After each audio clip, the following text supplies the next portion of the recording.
네, 12주차 두 번째 시간 강의를 진행을 하도록 하겠습니다. 슬라이드를 넘기겠습니다. 앞서 첫 번째 시간에 끝날 후반부에서 제가 말씀을 드렸는데요. 먼저 첫 번째 이제 가설 검증을 하기 위해서는 가설을 세우잖아요. 가설을 세울 때 가설이라고 하는 건 모집단의 특성 모수에 대한 이제 주장이나 서술인데요. 그럴 때 앞에 예를 통해서 봤지만 그 가설이 한쪽 방향에 관심이 있는 경우가 있고요. 또는 양쪽 방향에 관심이 있는 경우가 있습니다. 그래서 한쪽 방향에 관심이 있는 걸 단측 검정, one-sided test 또는 one-tailed test 이렇게 표현하고요. 양쪽 방향에 관심 있는 걸 양측 검정 이렇게 표현합니다. 그래서 가설을 세우면 이것이 단측 검정인지 양측 검정인지 여러분들이 판단할 수 있어야 됩니다. 먼저 그림을 한번 여러분들 보세요.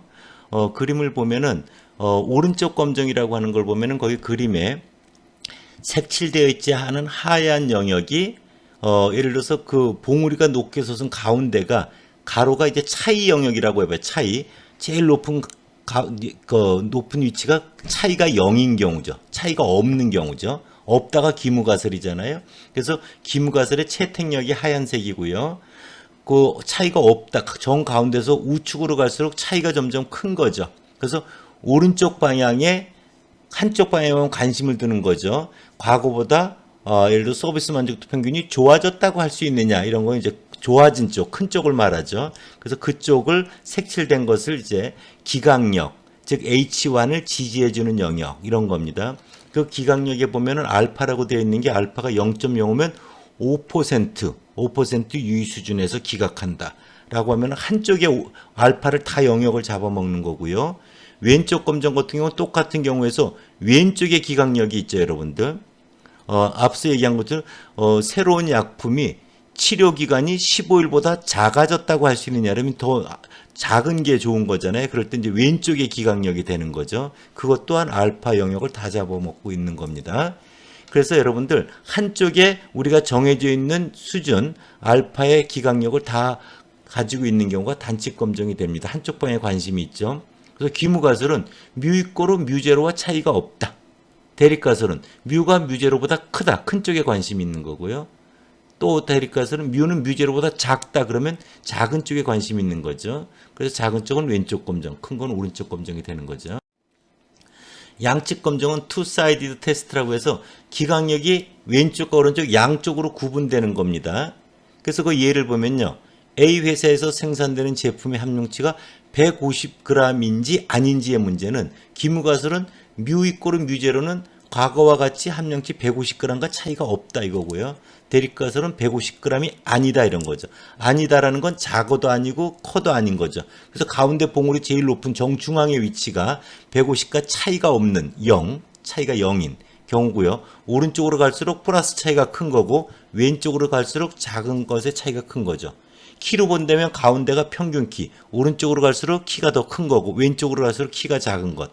시험 점수라고 하면 가운데가 평균 점수, 오른쪽으로 갈수록 시험을 잘 본 것, 왼쪽으로 갈수록 시험을 못 본 것 이렇게 되는 거죠. 그래서 왼쪽 영역 2분의 알파, 오른쪽 영역 2분의 알파 합해서 알파 영역이 되게 하는 거죠. 이런 것들을 양측 검정이라고 하는 겁니다. 그래서 그것은 정중앙에 하얀색이 뭐냐면은 하얀색이 남과 차이가 없는 H0를 지지하는 영역이고 그 H0에서 멀어지면 멀어질수록 꼬리 쪽으로 갈수록 H0와 멀어져 있는 근거가 되니까 H0를 기각시키는 영역, 즉 H1을 지지해주는 영역이 된다. 이렇게 바라보면 됩니다.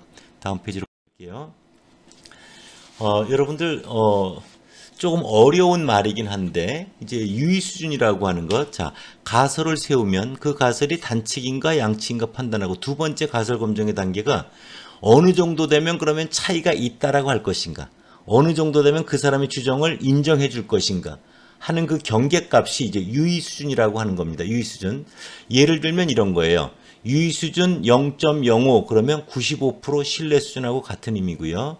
유의 수준 0.01 그러면 1%잖아요. 그럼 99% 신뢰 수준과 같은 거고요. 유의 수준 0.10 그러면 90% 신뢰 수준과 같은 겁니다.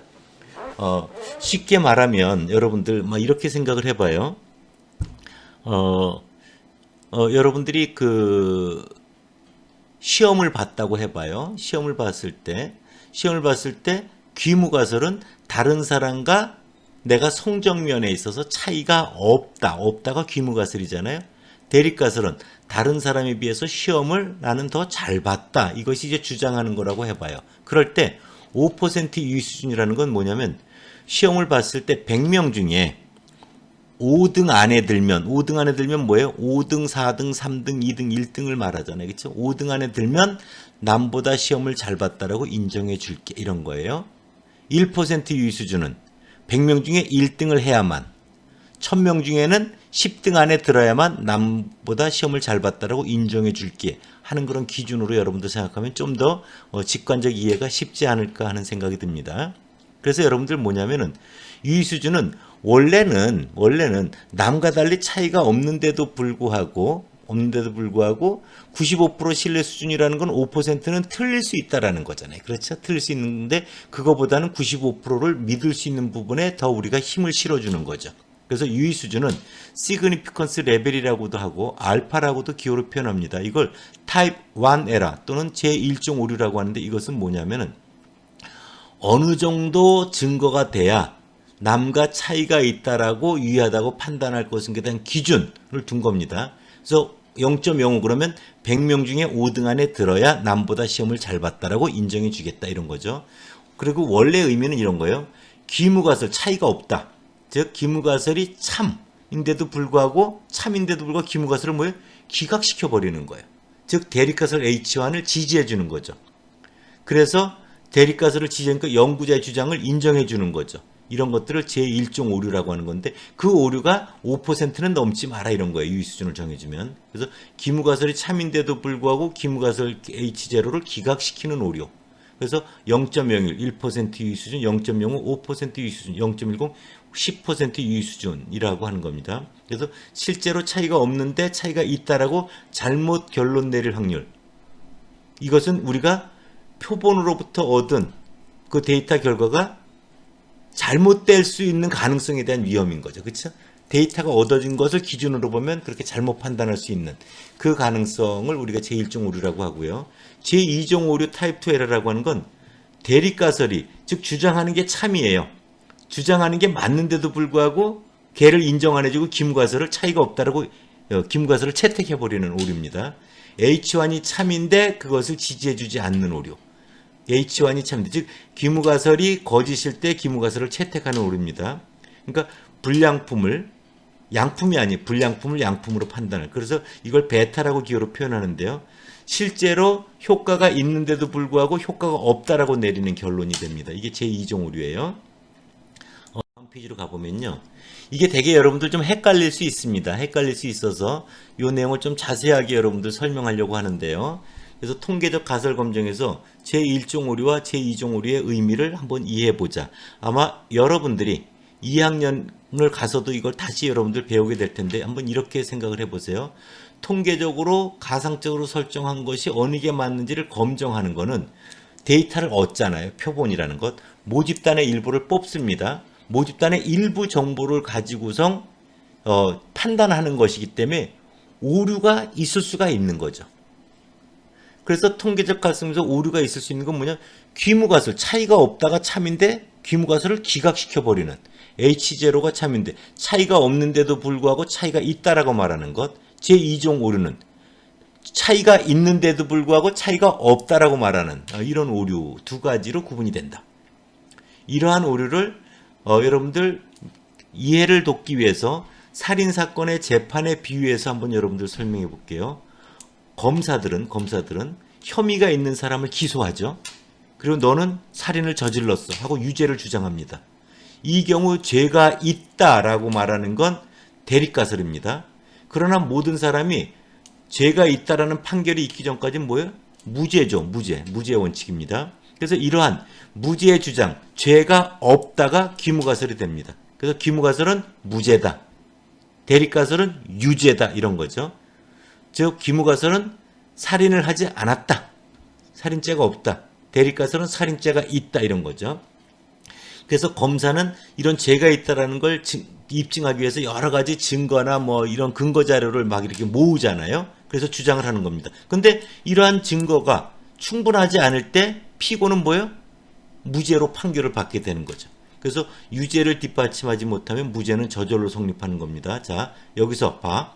죄가 없는 사람이 죄가 있다라고 판단되는 게 귀무가설, 죄가 없을 때, 무죄일 때 이를 기각하고 죄가 있다라고 판단하는 오류와 유사하고 이런 거 제1종 오류라고 하는 거고요. 귀무가설이 맞는데도 불구하고, 즉 무죄인데도 불구하고 잘못하여 죄가 있다라고 하는 이를 기각해서 대립가설을 지지하는 오류를 알파로 한 겁니다. 반대로 살인자라는 건 죄가 있는 거죠. 죄를 저질렀는데 불구하고 증거가 불충분해서 무죄로 판결나는 오류, 이런 것들이 죄가 있는 유죄인 경우 대립가설이 참일 때 이를 기각하고 죄가 없다라고 채택하게 생기는 오류인데 이걸 제2종 오류, 이것을 베타로 표시하는 겁니다. 그런데 보세요. 무죄인데 죄가 있다라고 잘못 판단해서 감옥을 보내는 거와 죄가 있는데 죄가 없다라고 판단해서 방면시키는 베타, 어느 게 더 심각해요? 알파를 더 심각하게 봅니다. 죄가 없는 사람을 감옥에 보내서는 안 된다는 거죠. 그래서 알파를 더 우리는 중요하게 생각한다. 그래서 가설 검증에서 슬라이드 6쪽입니다. 오류를 완전히 배제할 수는 없으나 그것을 가능하면 작은 확률로 피하고자 하는데, 그래서 제1종 오류, 죄가 없는데도 불구하고 죄가 있다라고 말하는 확률을 알파를 0으로 하려면, 즉 무죄인 사람을 유죄로 판정하는 일이 없게 하려면 제2종 오류를 포함하는 확률을 1로 만들면 돼요. 왜냐하면 보세요. 죄가 없는 사람을 죄가 있다라고 말하는 것을 방지하려면 모든 사람을 뭐예요? 무죄다 이래버리면 되는 거죠. 유죄 판결이 하나도 안 나오게 하면은 죄가 없는 사람을 죄가 있다라고 말하는 일은 절대 이제 우리가 생기지 않는 거죠. 그렇죠? 그래서 이렇게 마치 죄 없는 선량한 백성에게 유죄 판결이 되지 않게 되면 범인을 포함해서 모든 사람을 무죄로 하면 될 것이다. 또 반대로 죄가 있는 사람을 죄가 없다라고 잘못 판단하는 걸 없게 하려면 뭐예요? 죄가 있는 사람이건 없는 사람이건 전부 유죄다 이래버리면 되는 거죠. 그렇죠? 그래서 이렇게 두 가지 오류를 동시에 줄일 수는 존재하지가 않은 거예요.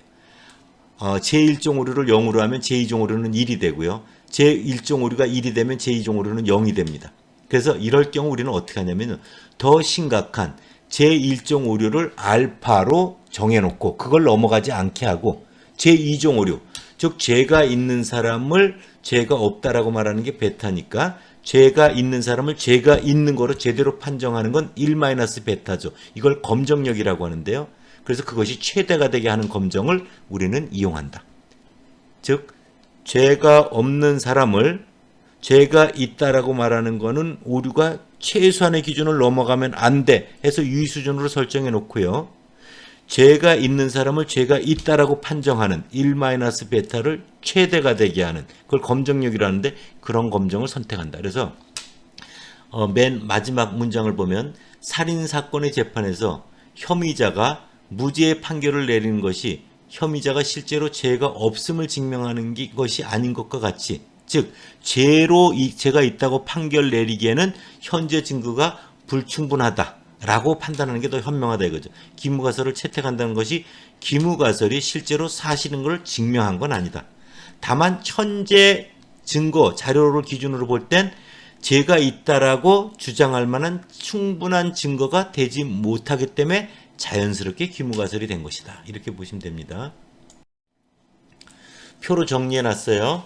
자, 여러분 보면 세로가 실제입니다. 세로가 실제고요. 가로가 의사결정을 한 거예요. 그래서 세로, 실제. 기무가설이 참일 때 기무가설을 채택하면 옳은 결정이죠. 기무가설이 참일 때 기무가설을 기각하면 잘못된 겁니다. 이걸 제1종 오류라고 했어요. 그 다음에 기무가설이 거짓인데 기무가설을 채택을 했어요. 이것이 제2종 오류입니다. 즉 H1이 참일 때 H0를 채택한 거죠. 기무가설이 거짓인데 기무가설을 개각한 것, 이것이 옳은 결정이죠. 즉 H1이 참일 때 H1을 지지해주는 검정력이 1-베타라는 거죠. 그래서 이걸 둘 다 줄이는 건 존재하지 않고 제1종 오류를 미리 지정된 확률 유의 수준으로 지정해놓고 1-베타를 최대가 되게 한다. 그 얘기를 다시 한번 강조합니다. 그래서 여러분들 가설 검증의 절차는 이제 귀무가설, 대립가설을 세우고요. 단측인가 양측인가 판단하고요. 그 다음 두 번째로는 유의 수준을 설정을 합니다. 생략도 가능한데요. 뭐 5%, 1%, 10% 유의 수준을 설정하고요. 그러면 그 다음에 귀무가설이 맞는지 대립가설이 맞는지를 확인하기 위해서 검정 통계량을 계산합니다.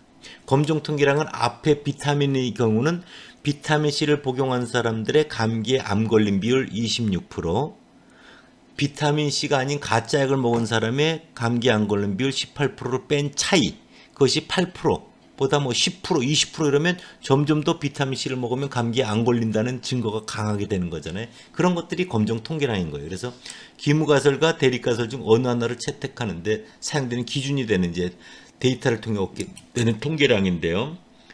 귀무가설이 평균이 15다. 대립가설은 뮤가 15다. 그러면 모집단의 평균이 15냐 15보다 크냐는 뽑은 것의 평균 X바를 이용해서 할 수가 있죠. 그래서 뽑은 것의 평균이 15보다 크면 클수록 대립가설을 지지해 주는구나. 증거가 되는구나.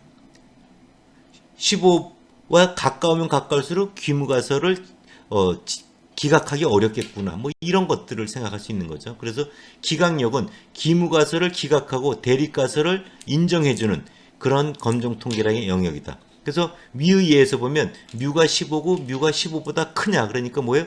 뽑은 것의 평균이 어떤 일정한 C보다 큰 쪽이 우리가 기각시킬 수 있는 기준이 된다. 이런 거죠.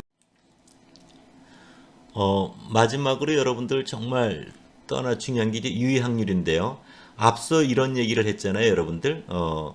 비타민 C를 먹은 사람이 가짜 약을 먹은 사람보다 8% 감기에 덜 걸렸다. 그래서 그 8%보다 감기에 덜 걸릴 비율이 그 이상이 나올 확률을 계산해 봤더니 0.01이 나왔다. 이 값이 작으면 작을수록 나오기 어려운 일이 일어났다. 그럴 때는 감기 예방 효과가 있다라고 인정해 주는 게 현명하다 이런 거죠. 그렇죠? 그러니까 100명이 시험 봤을 때 귀무가설은 다른 학생들과 비교하여 평균 점수가 차이가 없다가 귀무가설인데 대립가설은 그거보다 더 시험을 잘 봤다 이런 게 주장하는 거거든요.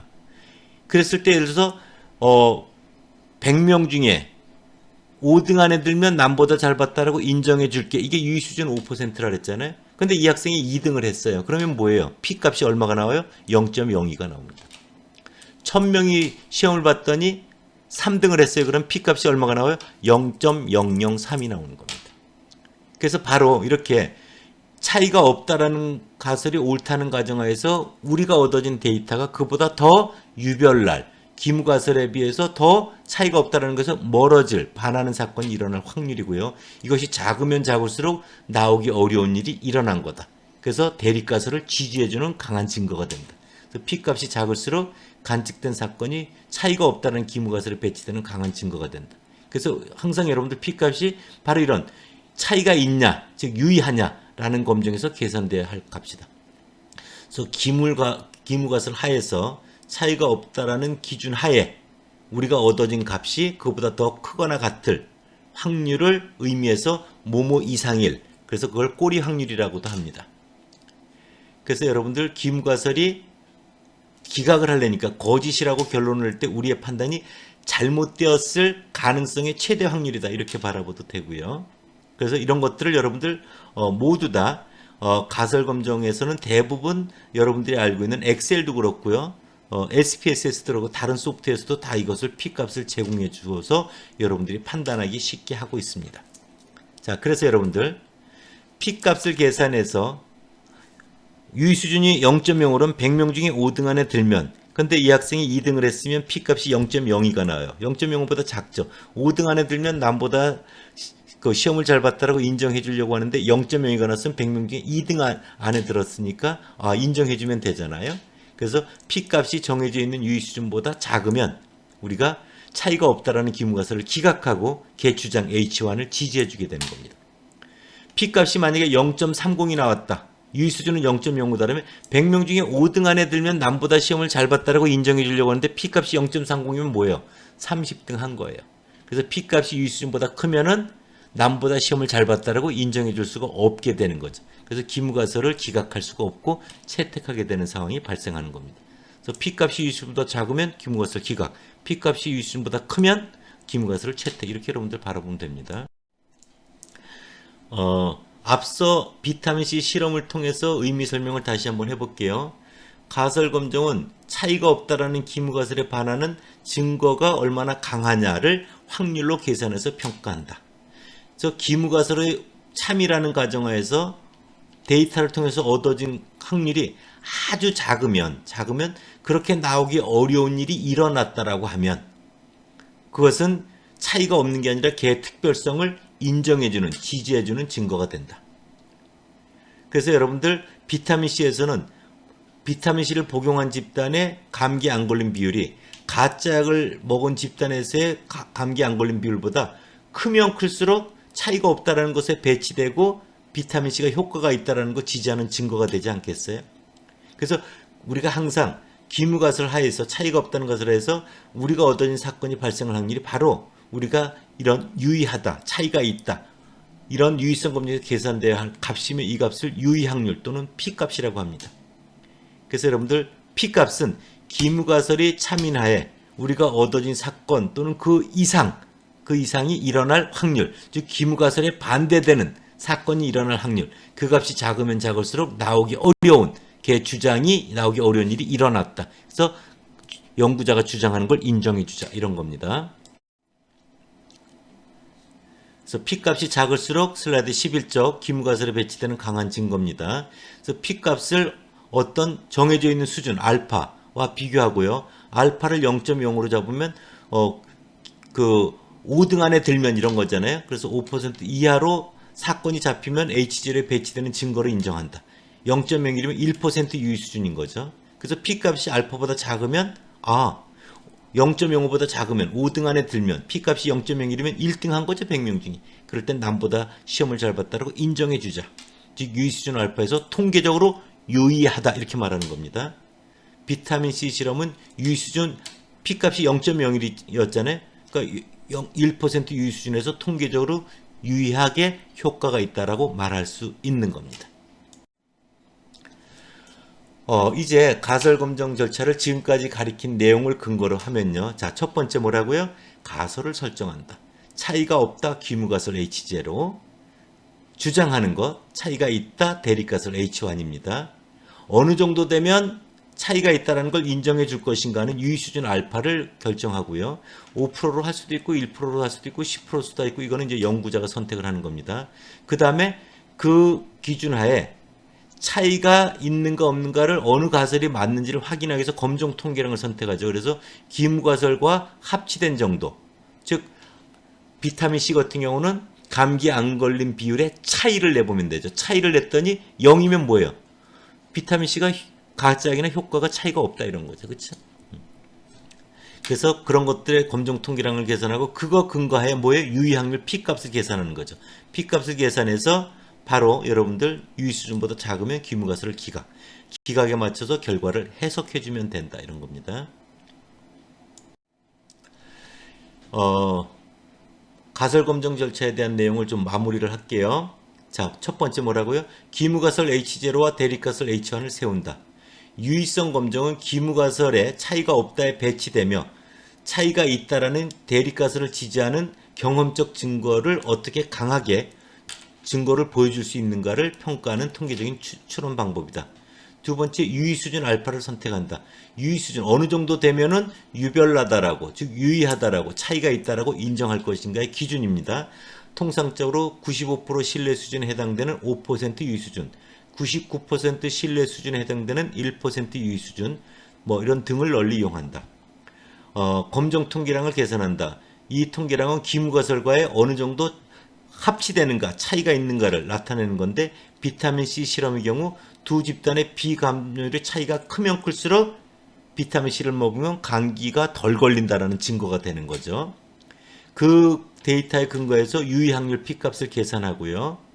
그 P값이 작으면 작을수록 뭐예요? 나오기 어려운 일이 일어났다. 즉, 개 주장을 인정해 주자 이런 겁니다. 그렇게 가설 검정을 하면 된다라는 걸 여러분들 머릿속에 정리하고요.